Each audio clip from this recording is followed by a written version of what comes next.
All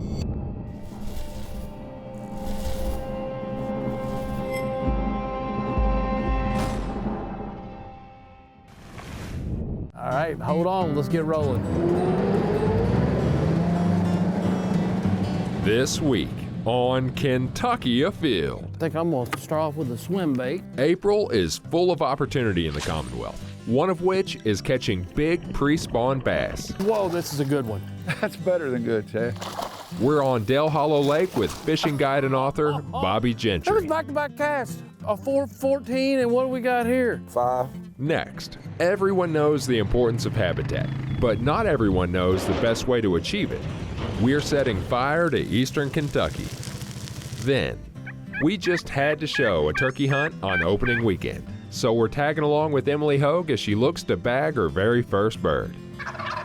It's all next on Kentucky Afield. Such a pretty fish. Beautiful. This pond is plumb loaded with frogs. They're everywhere in here.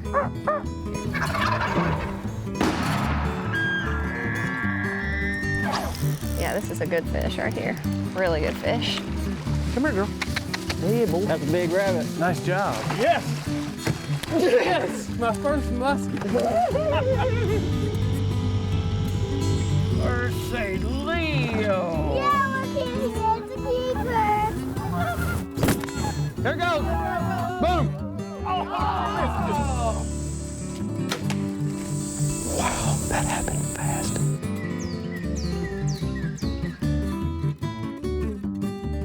Hello, and welcome to Kentucky Afield. I'm your host, Chad Miles. Join us as we journey the Commonwealth in search of outdoor adventure. With use of the internet, social media, and YouTube, there are a million ways to gather information about your favorite fishing hole. But maybe the best is still a good old-fashioned book.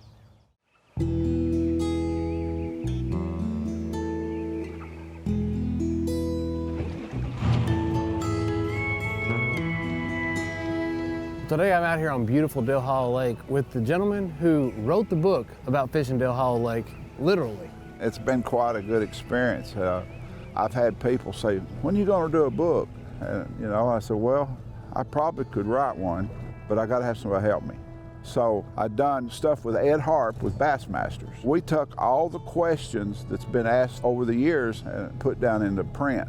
We kind of put a bunch of years of experience together with them. I absolutely love this lake, and I try to spend a lot of time down here, mainly in the winter months, but we're at the end of March. This is the time of year to potentially catch a true Dale Hollow giant. Yeah, this is a real day. Some day it's chicken, some days it's feathers, but it's you've got to enjoy what you're doing and enjoy the hunt. Well, let's go find us a first spot and make a couple casts, and we'll converse and hopefully catch a couple fish. We'll get her done. All right, hold on, let's get rolling.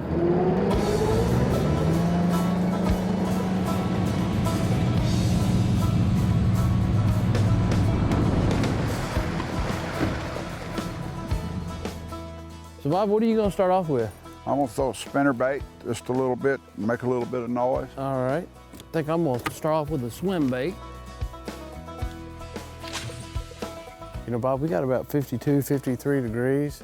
You still need to fish slow because that's cold water, but it's that time of year that you can start speeding up a little bit. Yeah, we're in a good transition, and that's really what it is this time of year. They're changing weekly, sometimes daily, but they're starting to speed up some. Got him? Got one. All right. Oh, it's a largemouth.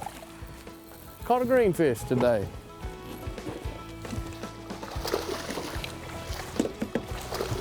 There we go. First fish of the morning. There you go. I usually catch about 8 to 10 smallmouths for every one largemouth, and that's just mainly because of the areas that I like to target down here. So you know what that means? Yeah. That means we're going to catch 8 to 10 smallmouth today. 8 to 10 smallmouth because you caught your largemouth. Because I caught a largemouth. It only makes the numbers right. Mm-hmm. It's all about math. Hey, hook that belly. I know, that's a pretty healthy Almost fish. as good as me and you. Oh, you got a way to go to catch me. Yeah. We'll take it. That's a nice fish. Good job, Chad. There you go. So Bobby, how many years have you been guiding now? I've been guiding for around 25 years, but 22, 23 years I've been full-time. I had a lot of people that I knew fish professionally, and something I've done since I was a kid, so it just seemed like the right thing for me to do. I'm sure you've probably got lifelong friends that you met out here in the boat. Absolutely. Oh, there he is. I don't think I have very good hook set here, Bob. I'm gonna try to keep this fish low. All right. Pretty decent little smallmouth. There we go. Good job. I cast it up there and got hung in behind the rock and was shaking that thing loose. It must have been just... Fish took it off the rock for you. It sure did. Sure did.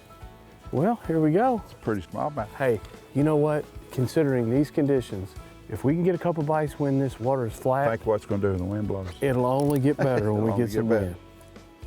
Nice, beautiful little brown fish. He bit me. Bit me. That fish bit me.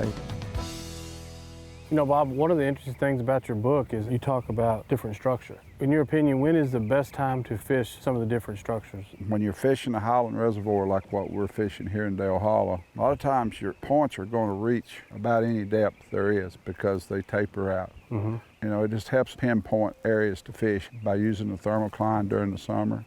It's just a good ambush spot too if you got a little current coming Absolutely. through there. Tell me about when do you like to fish bluffs? Bluffs is really good for me during the shad spawn. The shad don't make beds, they disperse them eggs. Them bluffs will warm up on them rocks generally. Mm-hmm. Them shad will get on them bluffs, and that's a dinner bell ringing.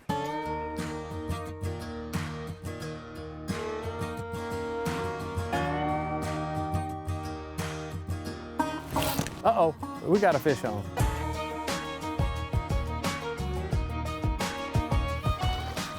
Oh my goodness. Finally got one on spinnerbait, Chad. You've been telling me you can catch one during daytime. I night fish spinnerbaits all the time. I really don't throw them in the daytime down here very much, but look, you got one. Hey, we got to try them to know. But Yep. it's a daytime color for a spinnerbait right now in the spring, and I use it pre-spawn, post-spawn. So Yeah. All there right, we go. well, let's get that one back in and see if we can't All right. catch another one. All right. What do you know? It ain't coming up. This might be a largemouth. Nope. Brown fish. There we go. There you go. Thank you. Good job, Chad. He wasn't going nowhere. Punched it right through the top lip. That's where you want them right That's there. where you want them, right there. We'll take it. Here we go. Good one. This is a better fish. Come here, Joker. It's a good fish. There you go. That's what I'm talking about. I'll tell you what, Bob. We found some aggressive fish. There we go. They're going to eat. You just got to be at the right place, the right time. Yeah, that belly don't stay like that by not eating, does it? No. There's one. Oh, got him? Yeah. That's a pretty good fish there. Now, what's that on, swim bait? On a swim bait. There you go. Take them all day. Swim baits turn things around, hasn't it? It's all about learning something new because we came out today, we drug swim baits on the bottom, caught a couple in the morning, sped up our retrieve as the water warmed and got shallow. The tip of the day, you've got to keep trying different things until you figure out a pattern. Here we go. Coming to us. Oh, that's a good one. That's a chunk. That fish hit and felt like a ton of bricks and then swam right to the boat. I mean, just absolutely took the wind right out of that swim bait. That is a toad. Look at the thickness on that fish. That's a prime pre-spawn Dale Hollow smallmouth right there. That's what you're looking for. I'll tell you what, I'm gonna get a weight on this one. I'm gonna say 4 pounds, 5 ounces. I'm gonna guess over 4.5. 414. That's right at a 5 pound fish. I like when they're bigger than I think. Whoa, this is a good one. That's better than good, Chad. That was back-to-back cast. A 414, and what do we got here? 5. That and there's gonna go 21 inches. That's what I'm saying. 21 and a half. 5'1". 9 pounds, 15 ounces, and 2 casts. I'm glad you read my book.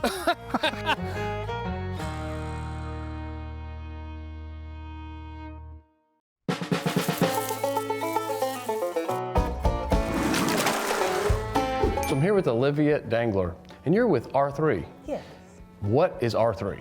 R3 stands for Recruitment, Retention, Reactivation in adults and in youth. So we're trying to get more and more people involved in the outdoors and keep them involved too in the sport. So it's hunting, fishing, kayaking. Hunting, fishing, anything outdoors, hiking, to just kayaking and paddling too. For many generations in the past, you always got into the outdoors because someone in your family or a neighbor did that. But it's getting harder and harder to find a person that will take you out and be your mentor, right? Exactly right. Times are changing and less people are learning from their family. They're learning from other mentors too.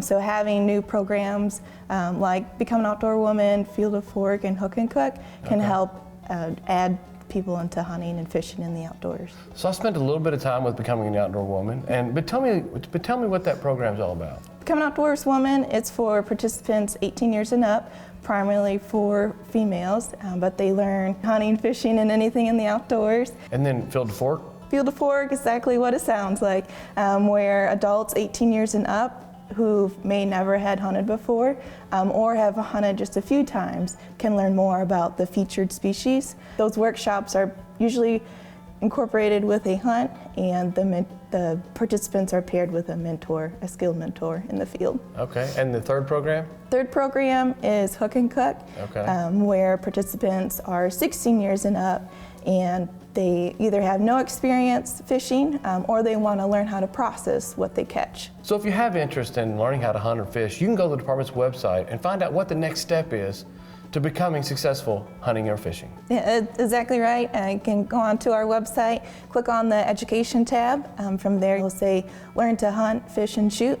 If you're interested in learning to hunt and fish, you're probably not alone. There's That's probably right. a lot of people out there that are really wanting to learn how to get started just like yourself. So make that first step, click on the website, and learn more information, right? That's exactly right. Thank you so much for coming in. You're welcome. The battle of dealing with invasive plant species here in the state of Kentucky for biologists is an ongoing issue, and maybe the cheapest, most effective way of dealing with it is fire.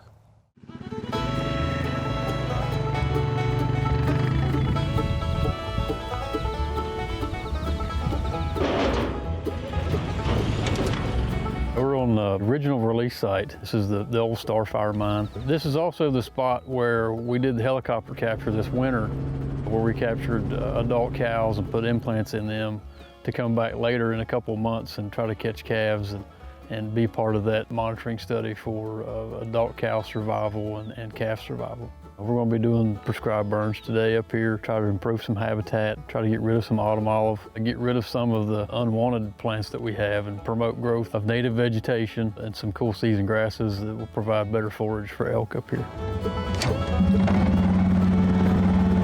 So we're using a drip torch today to ignite the fuels on the ground, and that consists of a canister which holds the mixed fuel, which is a combination between diesel fuel and gasoline. There's a venting mechanism that's on the canister. This controls the flow rate of the fuel that's inside so that we can control how much fuel is being put on the ground. In order to ignite the drip torch, you saturate the wick, pour a little fuel on the ground, and you can ignite that fuel, which in turn will ignite the wick, and you're ready to put fire on the ground.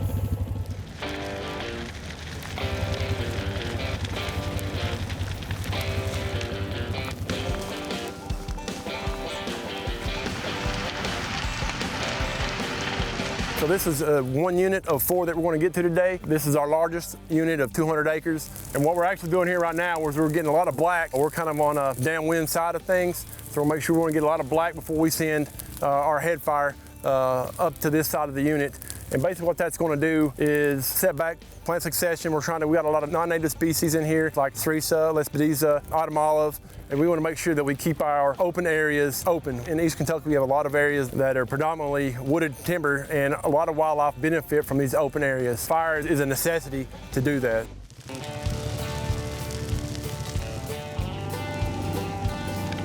Each of our rigs have a drip torch, fuel for the drip torch. We've got 2 hand tools. Usually we've got a swatter and a fire rake. Each of the rigs we have 25 to 50 gallons of water in.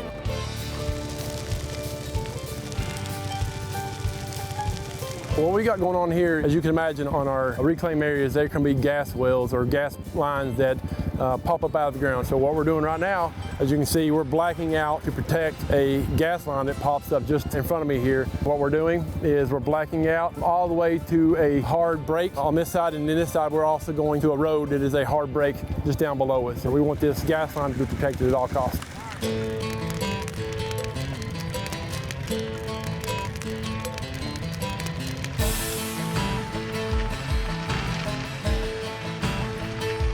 As you can see behind me, what we're trying to do is knock the autumn olive back. We've had a lot of autumn olive starting to come in. It is an invasive species and the seed source is hard to get rid of. So two of the things we're trying to do this spring is have a prescribed fire in order to kill what's above ground on the autumn olive, and then they may end up having to come back later as it starts to resprout and do something chemically or mechanically. This is our last unit for today. What you saw John doing, spraying along the line, we're just laying a wet line just to kind of help us make sure we keep the fire where it's supposed to be. We've been really happy with what we've accomplished so far today, and we're excited to see how the elk respond to habitat management we've done here and promote some better forage for our animals. All right, so what we're doing right now, doing a mop up, and what that consists of is crew members going around running the whole unit to make sure that all fire is out. Fire is good for all wildlife, and I hope that this is able to continue throughout the Southeast. The spring turkey season here in Kentucky opened this weekend, April the 17th. Hit the woods for your up-close encounter with a gobbler. Emily, good to see you again. Good to see you, Chad. I got a phone call that said you wanted a turkey hunt, and I thought, okay, before we do that, there's a couple things we need to go through. Right. Patterning a shotgun. Have you got much experience with shooting shotgun? I have a little bit. When I went through the law enforcement training academy, we had to be qualified on a shotgun. And I've shot shotgun dove hunting and been turkey hunting woods before, but with patterning and stuff, haven't done that at all. So we're going to get a feel for how the gun shoots, where it's hitting, and how big of a pattern we have at a certain distance. So okay. It's going to be a lot of fun. Sounds good. I'm excited. Let's go get this gun tuned in and see what we've got. All right.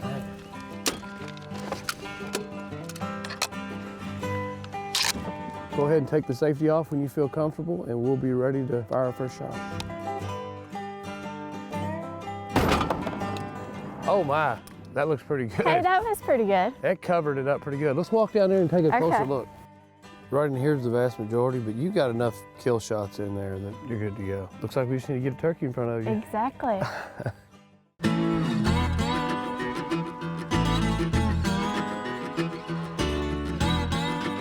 You see the muskrat? Look. Yeah, there he is. It is a muskrat, a little bitty joker. Look how effortlessly he just moves through the water. We've got a couple of hours. We'll sit down and listen. If we hear something, we'll move closer and do a little bit of calling. Usually the birds roost just about 150 yards up the hill. So hopefully this evening we'll get a good idea of where they're flying back up. Okay. We'll set up as close as we can without spooking them off the roost in the morning. Who knows, we may get one to come right by tonight. Okay.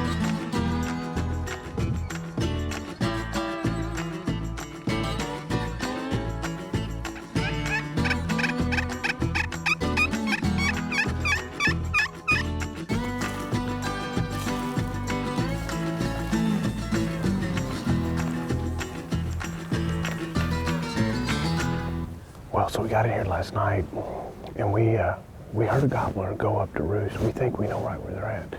We were hoping when we got to this point, we'd be hearing gobbles in there. And they're doing it. Yeah. So hopefully we can get within about 150 yards or so, get set up, and get you a bird. Let's do it. I know we're ready to make it happen. Yes. In our winter/spring turkey hunt of 2018. Right.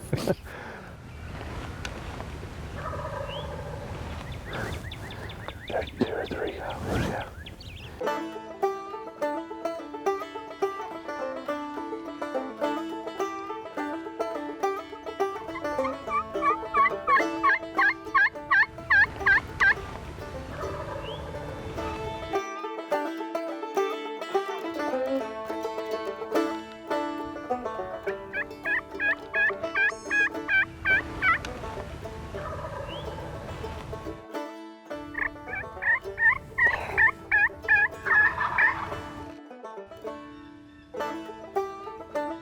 Here they come. They're about 150 coming fast. About 2 o'clock.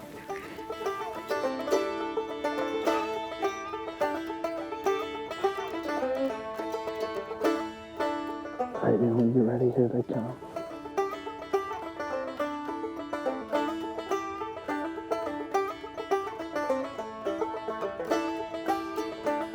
Let them come all the way into the decoys, okay?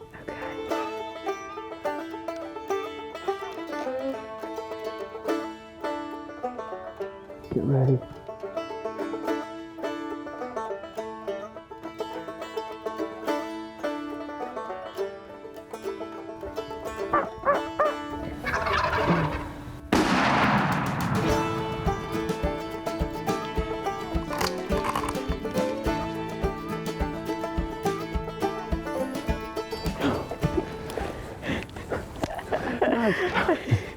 Nice job. That was awesome. That was awesome. That was really cool. I mean, that really worked out awesome. That was pretty cool. Very, very cool. They were really pretty when they were. Oh, I mean, they're just such a beautiful bird. First turkey. First turkey. It is a Jake, and you can tell it's a Jake. Obviously, you know this, but see how the turkey feathers go, and then there's a step up. Right there, and then it steps back down. Yeah, it looked pretty big when he was strutting across the field. Obviously, you and I have worked together for a long time, but I get a phone call a couple months ago that says, you know, I think Emily's interested in a turkey hunt. Tell me, what got you interested in this? Well, I went to the agency's Field to Fork turkey class. That kind of just spurred some interest in it, and I had been before with my husband, and we were fortunate to hear a bird, but we didn't actually get to take it. You started this out by saying you really wanted to take a turkey home to feed the kids. Yep, got 3 boys, and you know, you go to the store and buy organic, farm-raised meat, and you can come out here and take it yourself and know exactly where it came from and how it was harvested. You know, there's that moment for every person who goes hunting where when you're sitting there and you realize they're in range, I'm going to get a shot. That feeling is always really intense. You're like, this is going to happen. Yeah, that's what was going through my head. And I was kind of in a state of disbelief, like, oh, this is really going to happen. My heart started pounding and felt like I couldn't breathe. So everything kind of got a little blurry, and when they came into range where I felt comfortable trying to take one, it just kind of all became a blur. I'm really excited that you decided to do this hunt with us. Well, I appreciate you guys. And it's been a lot of fun. It has. It was awesome.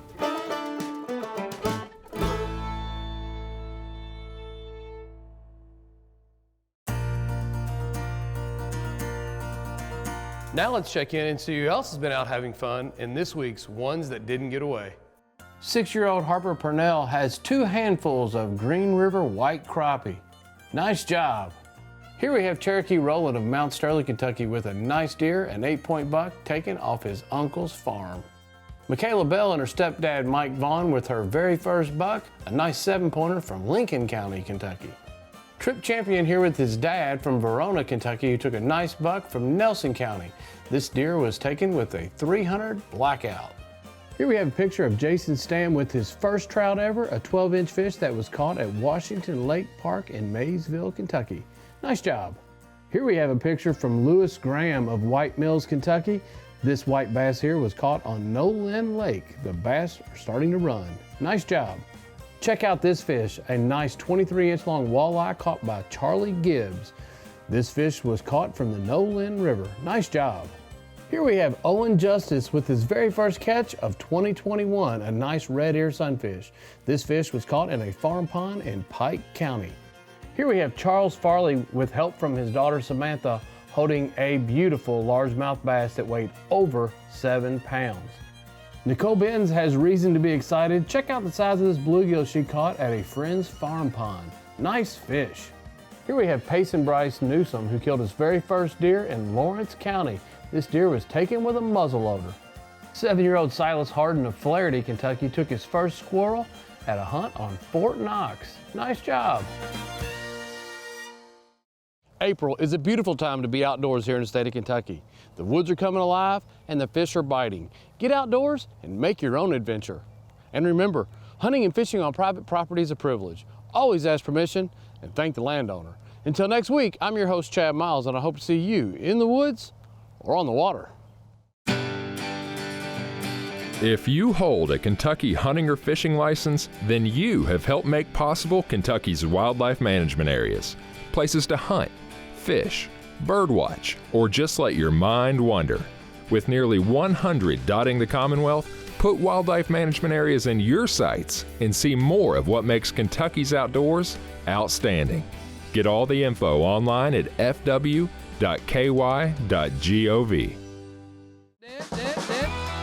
Let's go.